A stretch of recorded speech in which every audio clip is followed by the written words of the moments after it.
homeless person look like? Ugly. Ugly? What do they sound like? What do they smell like? What do they act like?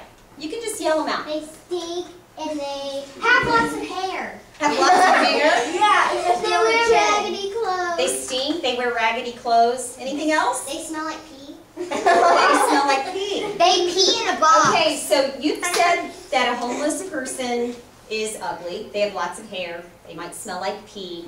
So you've given a really good description of what you think a homeless person. What? They're sick. They sometimes are sick, absolutely. Let me ask you. Let me hold up these pictures, and then I'll pass them around to you.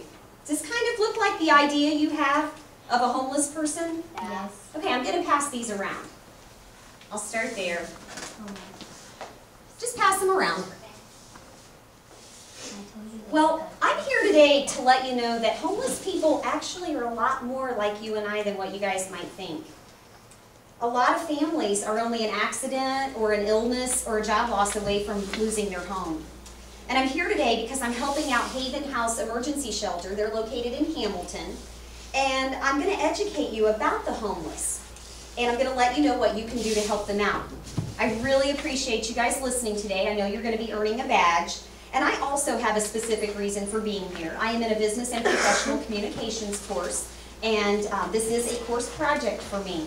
But I think, like you guys, I'm also interested in helping the Haven House Shelter after this project is over.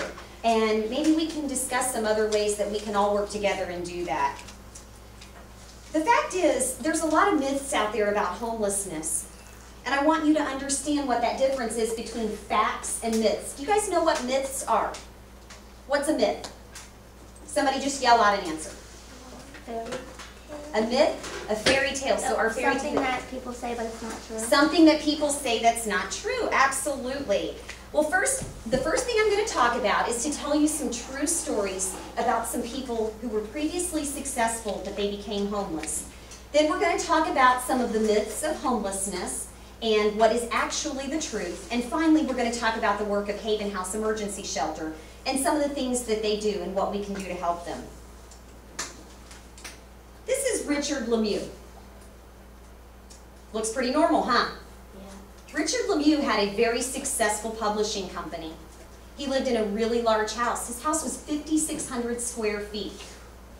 How big are your all's houses? Do you know? No. About 2,000 square feet. His house was almost 3 times bigger than ours. He had really expensive cars and he had 3 boats. And then he lost it all when his company went under. He had to live in his van with his dog, and he had to end up eating a lot at the Salvation Army. Does that sound like a good kind of life? This woman, her name is Becky Blanton. Becky Blanton was a writer and a journalist. She won a lot of awards. She was a very successful journalist. After her father died, she became very depressed, and she decided to travel around the country. Kind of thought of it like camping at first. And I know as Girl Scouts, you guys look forward to your camping trips. But would you want to camp 365 days a year and not have a permanent place to go home to? No. Now, did either of those people look to you like the pictures that I passed around? No. No. Don't feel bad about having those ideas about homeless people. A lot of people do, grown-ups included. And we believe in correct information about the homeless and the reasons for it. And these are called myths. I want to let you guys know about a few of the myths about homelessness and why they aren't true. The first myth that I want to talk to you about is the fact that most people think that the growing percentage of homeless people are single men. But this simply isn't true. The vast majority of the growing population of the homeless is families and children. Does that surprise you guys? Well, there was a book that Yvonne Vissing wrote. She called it Out of Sight, Out of Mind, Homeless Children and Families in Small Town America. And she found that a majority of homeless people in rural America, which is basically where we're at, we have a lot of farmland here, they're families.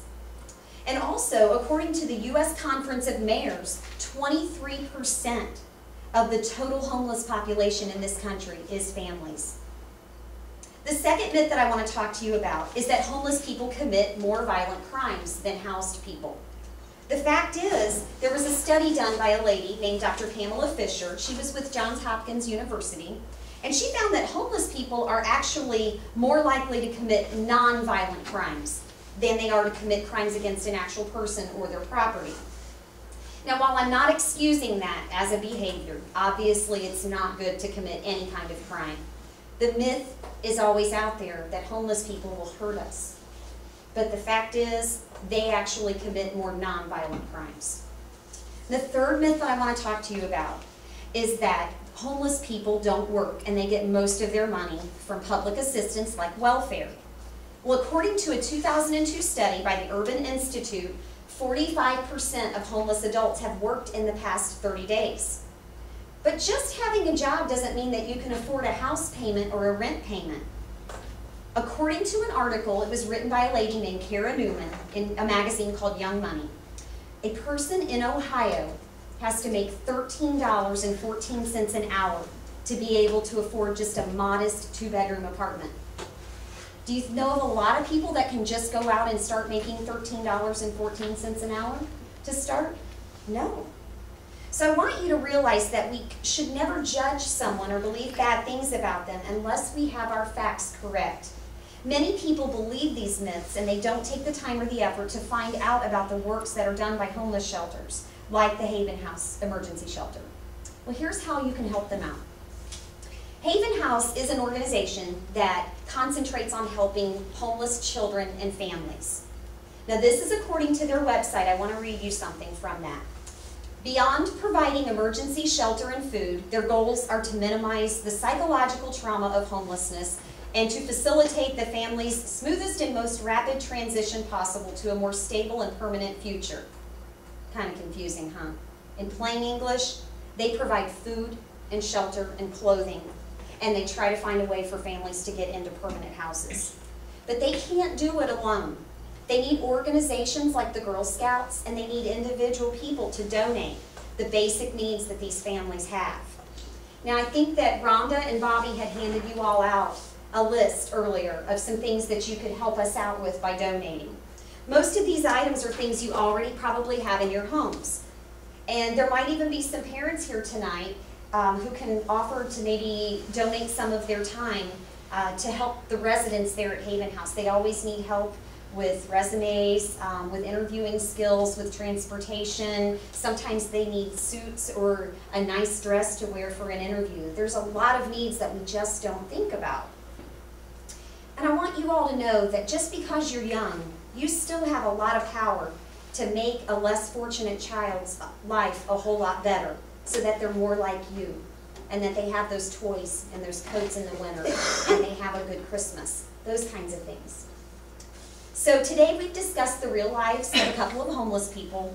We've talked about the myths of homelessness, why they aren't always true, and we've talked about places that are shelters like Haven House Emergency Shelter, who provide housing and food to homeless children and families.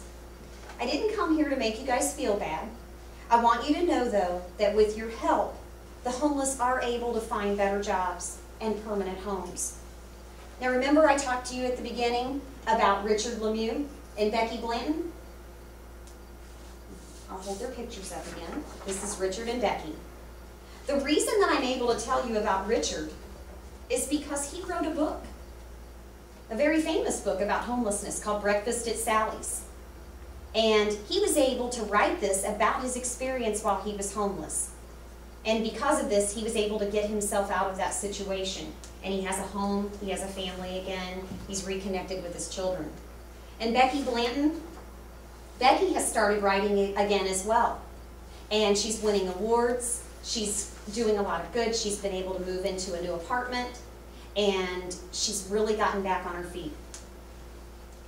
So I just want to leave you with the fact that the men and women and children of Butler County can also achieve these goals. We just need to provide help to agencies such as the Haven House so that they can continue their work of ending homelessness for all families in Butler County. Thank you for listening, and thank you for all of your donations.